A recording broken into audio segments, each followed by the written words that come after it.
Hey, it's your favorite schizo-rican. Welcome to my channel. In this video, I'm going to discuss 3 ways I deal with my depression. The first, if you see me looking down, I'm looking at the notes. There's going to be three ways that I deal with my depression. Number 1, acceptance. Number 2, gratitude. And number 3, having a treatment plan. And number 1, acceptance. The first thing I do is I basically accept the way I'm feeling. I tell myself it's okay. It's okay to be depressed. I'm not the only one that's been through this. This is not going to be, it may not be the last time, but it's definitely not going to be something that's going to last long. Everyone experiences it. And acceptance, I have the depression. I realize I've got to, accept and love myself unconditionally. It's something that I gotta learn. It's always a learning process. It's something that I don't think that you'll ever master and never grow, because it's continuously growing and learning how to accept myself unconditionally. It's something that you're always gonna have to do, and that's what I do. My first thing to do is acceptance. I don't I don't I try not to be hard on myself, and I just tell myself it's okay. I'm depressed. I sit, I deal with it that way by realizing that I am depressed and it's okay. But before I get to number 2, I also don't want to stay in there. It's okay it's okay to feel depressed and accept it, but to dwell in it too long is not really good, and it's easier said than done. The second one is gratitude, and that's where, even though I still feel depressed, it's hard to do, but not it's not impossible. Gratitude. You try to focus on I try to focus on what's good in my life, things that I would normally, ignore when I'm depressed, not because I'm selfish or anything, but because depression. It's hard to get out of bed sometimes. So what I do is I actively force myself to think of what's good in my life. Um, I stop to in order to notice. I stop myself and I start looking around. I'm like,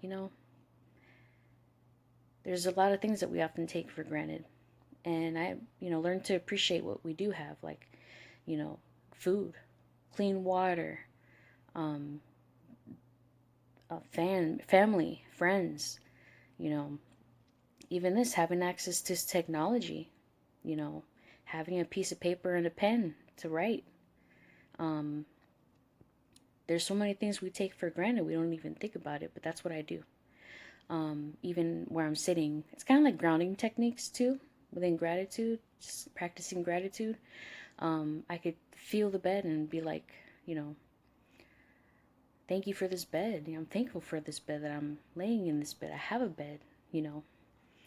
Um, just being and also, not many people know about it, but yes, I have depression, but it's part of my it's along my main thing is I'm schizophrenic, with schizoaffective bipolar disorder, and the depression part is something that is what I'm dealing. It was what I'm covering today, and having the gratitude and doing that and actively just being able to think and stop and think and be in touch with this reality. Take that for granted.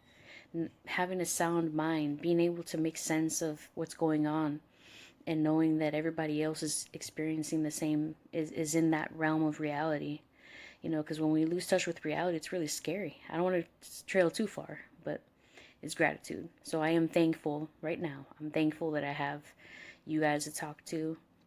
I'm thankful that I have a sound mind, and I'm accepting of any help that comes my way, keeping an open mind.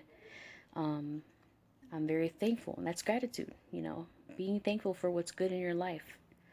And even when it comes to that, like when it comes to, going through something tough, I'm thankful for that too, because for everything I've gone through, I'm thankful for the fact that I went through those horrible things, because other people might, if they hear and see um, me going through that I've been through there and I'm here now, that may motivate somebody to just keep going. Don't stop, just breathe and go.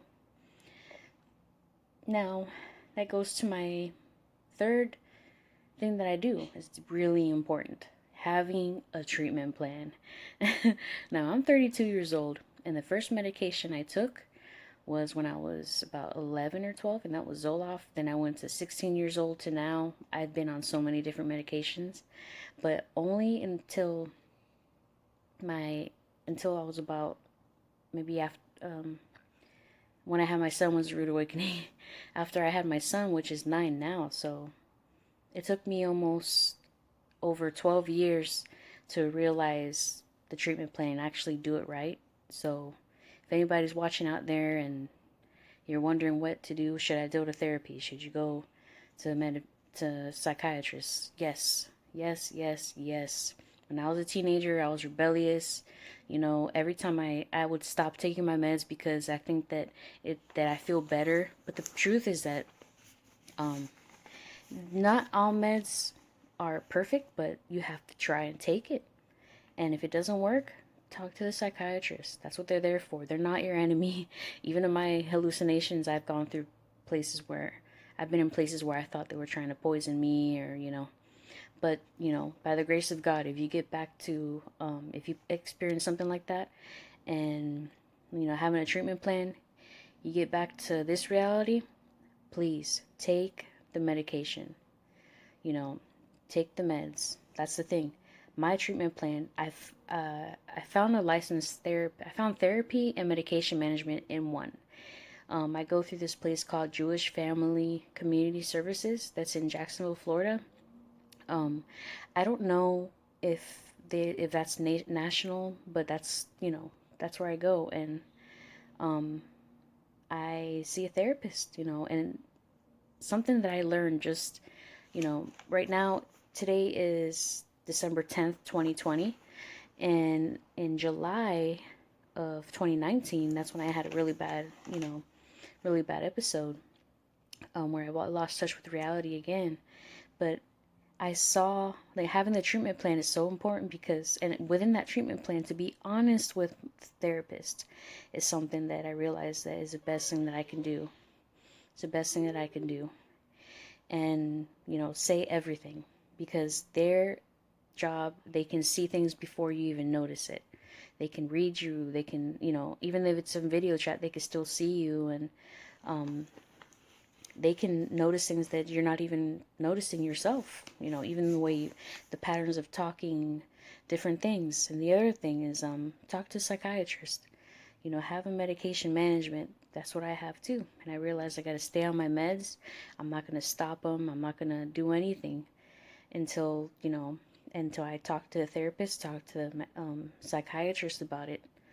And having that treatment plan and not being ashamed of it either. So many people, before I would never want to talk about seeing a therapist, because people make fun of that. It's like, oh, you're seeing a shrink. Well, you know what? I'm getting help, and there's no shame in that. There's barely any people showing how positive it is to have a treatment plan. And Jewish Family Community Services is also a place where they help with. They have a food pantry. Just look it up. I'm not sure if it's national, but you can look it up. So having the treatment plan is number 3, but it's one of the biggest, most important things, and it's ongoing. It's not just for now. It's for the rest of your life. And so that basically sums up the 3 things that I do. And I continuously do that. It's not just now. It's an everyday thing. And this is for depression. Depression is a physical illness, and that's something like in number 1, the acceptance. I tell myself I'm not lazy. I'm depressed. It's not that I don't want to do anything. I'm not able to. It's so hard to do things. It's mentally and physically and emotionally and spiritually like draining, and it's really hard. I get it. So, those are the three things: acceptance, gratitude, and having a treatment plan. So if you enjoyed this video and you want to see more things like that, having to do with mental health, and you know, and just go ahead and subscribe right now. Subscribe and hit the notification bell so you'll be notified every time I post another video. All right, thank you.